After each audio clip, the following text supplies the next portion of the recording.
Study hub MW में मैं ऋषभ कुमार स्वागत करता हूँ आप सभी का। दोस्तों, आज हम लोग बात करेंगे महाजनपद के बारे में, मगध महाजनपद के बारे में और मगध महाजनपद पे राज करने वाले वंश के बारे में।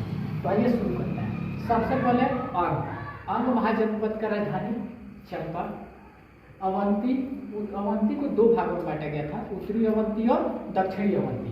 तो उत्तरी अवंती की राजधानी उज्जैनी थी, जो आज के समय में उज्जैन के नाम से जाना जाता है, और दूसरी महिष्मती थी। आप लोगों ने बाहुबली मूवी देखा होगा, उसमें महिष्मती का नाम सुना होगा, तो दूसरी महिष्मती थी। ठीक है। तीसरा काशी की राजधानी वाराणसी। कौशल दो भागों में बांटा गया था, एक श्रावस्ती था और एक का कुशावती था। उसके बाद से कंबोज की राजधानी हाटक या राजपुर थी। कुरु की राजधानी इंद्रप्रस्थ, जो कि आज दिल्ली के नाम से जाना जाता है। गंधार की राजधानी तक्षशिला। अस्मक की राजधानी कोतन। मगध के दो राजधानी, एक राजगीर था जो कि बिंबिसार के समय में था, और पाटलिपुत्र दूसरा था जो कि अजातशत्रु के समय में था। तो राजगीर का नया नाम राजगीर का नया नाम राजगीर है और पाटलिपुत्र का नया नाम पटना है। ठीक है। मल का भी दो राजधानी था, एक कुशीनगर जो कि आज के कुशीनगर है और एक पावापुरी। मत्स्य का बैराट या विराटनगर था। वंश का कौशाम्बी था। वजी गणराज्य का वैशाली। पंचाल का अहिक्षेत्र और कौटिल्य था। चेदी का सोथिवती और सूरसेन का मथुरा था। इतना हम लोग क्लियर हो गया। अब बात करेंगे मगध के बारे में, मगध महाजनपद के बारे में। मगध में कौन कौन से राजा हुए। तो मगध का सबसे पहला वंश, मगध पे राज करने वाला या शासन करने वाला पहला वंश था हर्यक वंश।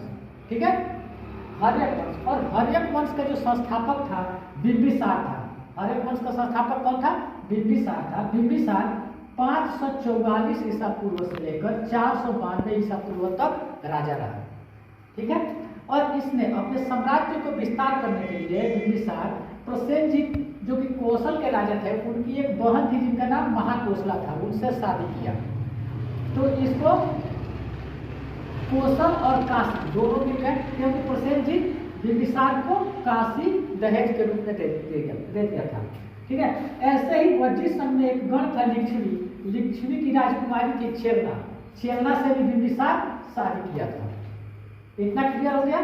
इसके बाद से बिंबिसार का पुत्र हुआ अजातशत्रु 492 ईसा पूर्व से लेकर 460 ईसा पूर्व तक राजा रहा, और ये बिंबिसार का पुत्र था अजातशत्रु अपने मामा की बेटी यानी कि प्रसेनजीत की पुत्री वजीरा से शादी किया था।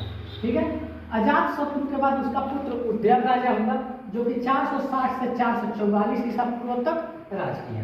ठीक है। उसके बाद से अनिरुद्ध राजा हुआ, जो कि 444 ईसा पूर्व से 440 ईसा पूर्व तक राजा रहा। फिर मुंडा राजा हुआ, जो कि 440 से 437 ईसा पूर्व तक राजा रहा। फिर दर्शक राजा हुआ, जो कि 437 ईसा पूर्व से कुछ महीना, मतलब 437 ईसा पूर्व में ही राजा बना और कुछ महीना तक ही राज किया। उसके बाद हुआ नागदशक 437 ईसा पूर्व से 413 ईसा पूर्व तक राजा रहा। यानी नागदशक 437 से 413 ईसा पूर्व तक राजा रहा, और यह अंतिम शासक था हर्यक वंश का। इसके बाद से नागवंश का यहाँ पे स्थापना होता है। नागवंश का राजा शिशुनाग स्थापना किया नागवंश का, जो कि 413 से 395 ईसा पूर्व तक राजा था। ठीक है। शिशुनाग के बाद उसका पुत्र कालाशोक राजा हुआ।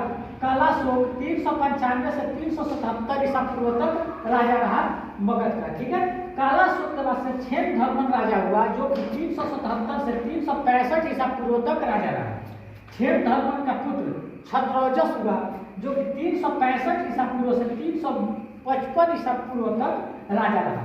क्षत्रौजस का पुत्र नंदीवर्धन राजा 355 ईसा पूर्व से 349 ईसा पूर्व तक राजा रहा।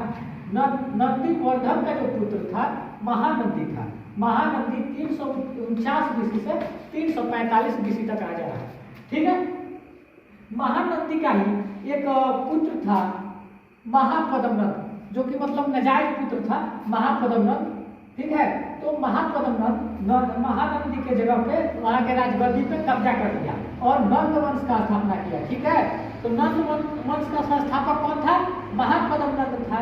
महानंदी का नजायज पुत्र था और 345 से 344 BC तक राजा था। ठीक है, उसके बाद महापद्म नंद का पुत्र पंडुक नंद राजा बना, जो कि 1 वर्ष तक राज किया।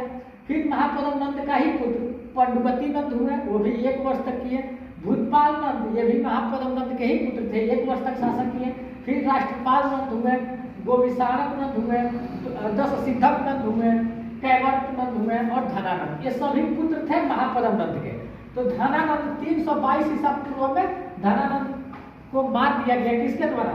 चंद्रगुप्त मौर्य के द्वारा, और मौर्य वंश का स्थापना किया गया। धनानंद बहुत ही अत्याचारी और क्रूर शासक था और इससे उसकी प्रजा बहुत ही दुखी आ करती थी। ठीक है, तो चंद्रगुप्त मौर्य के द्वारा धनानंद को मार दिया गया और नंद वंश समाप्त हो गया और वहां पे मौर्य वंश का स्थापना हुआ। तो मौर्य वंश का संस्थापक कौन था? चंद्रगुप्त मौर्य। चंद्रगुप्त मौर्य 322 से 297 ईसा पूर्व तक राजा थे मगध के। इनके पुत्र थे चंद्रवर्धन मौर्य। ठीक है, चंद्रगुप्त मौर्य के बाद उनका उत्तराधिकारी हुआ बिंदुसार। बिंदुसार 297 ईसा पूर्व से 273 ईसा पूर्व तक राजा था। बिंदुसार के बाद बिंदुसार का पुत्र सम्राट अशोक राजा हुए, जो कि 268 से 232 ईसा पूर्व तक राज किए। अशोक के बाद से अशोक का पौत्र यानी अशोक का नाती दशरथ मौर्य राजा हुआ, जो कि 232 ईसा पूर्व से 224 ईसा पूर्व तक राजा था। दशरथ मौर्य के बाद से संप्रति राजा हुआ, जो कि अशोक का ही पौत्र था।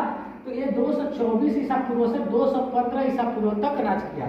संप्रति का पुत्र उसके बाद से शालिशुक हुआ, जो कि 215 ईसा पूर्व से 202 ईसा पूर्व तक राज किया। शालिशुक का पुत्र देववर्मन 202 से 195 ईसा पूर्व तक राजा रहा। देववर्मन का पुत्र सबधनवा हुआ, जो कि 195 से 187 ईसा पूर्व तक राज किया। और सबधनवा का पुत्र वृत्रथ मौर्य हुआ, जो कि 187 ईसा पूर्व से 185 ईसा पूर्व तक राज किया।